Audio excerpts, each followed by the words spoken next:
کہ اس پہ ذرا متوجہ ہوں۔ سب سے پہلے تنخواہ دار طبقے کے لیے ریلیف۔ وزیر اعظم شہباز شریف کی حکومت سرکاری اور نجی تنخواہ دار طبقے کی مشکلات سے آگاہ ہیں۔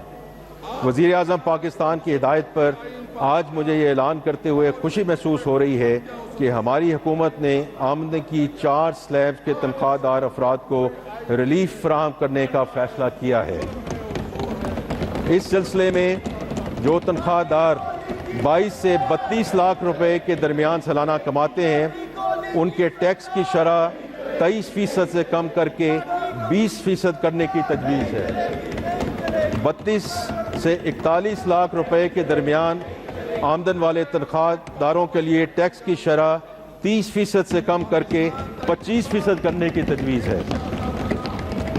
41 سے 56 لاکھ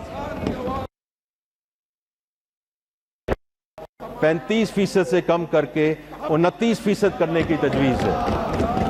اسی طرح 56 لاکھ سے 70 لاکھ روپے تک تنخواہ حاصل کرنے والوں کے لیے ٹیکس کی شرح 35% سے کم کر کے 32% کرنے کی تجویز ہے۔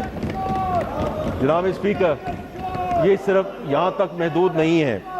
تنخواہ پر عائد ٹیکس کی شرحوں میں کمی کے علاوہ ہم نے ایک اور اہم ریلیف قدم اٹھاتے ہوئے تنخواہ دار طبقے پر عائد سرچارج کو بھی ختم کرنے کا فیصلہ کیا ہے۔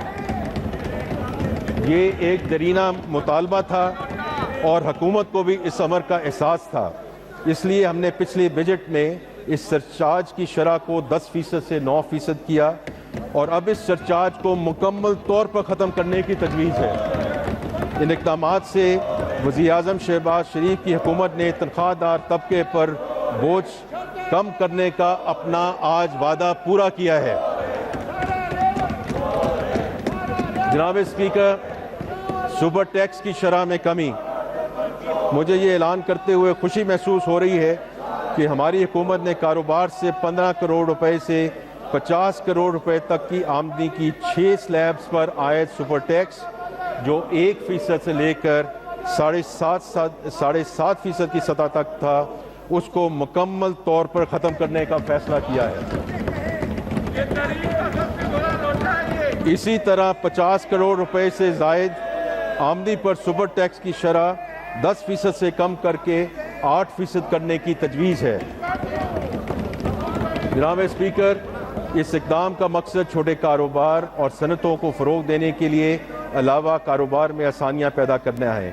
یہاں میں کہتا چلوں کہ آج جب ہم نے یہ تجاویز کیبنٹ میں پیش کی تو پرائم منسٹر صاحب کی طرف سے اور کیبنٹ کی طرف سے ہمیں یہ ہدایت ملی ہے کہ ہم ایکسپورٹرز پہ سپر ٹیکس کو مکمل طور پہ ختم کر دیں۔ تو ہم انشاءاللہ اس کو آگے لے کر جائیں گے اور اس بجٹ کے دوران اس کو فنشنگ لائن کے تھرو لے کر جائیں گے۔ میں صرف کہنا چاہتا ہوں کہ یہ اس کا اطلاق بینکوں، تیل اور گیس تلاش کرنے والی کمپنیوں اور فرٹیلائزر کمپنیوں پر موجودہ جو سرچارج ہے وہ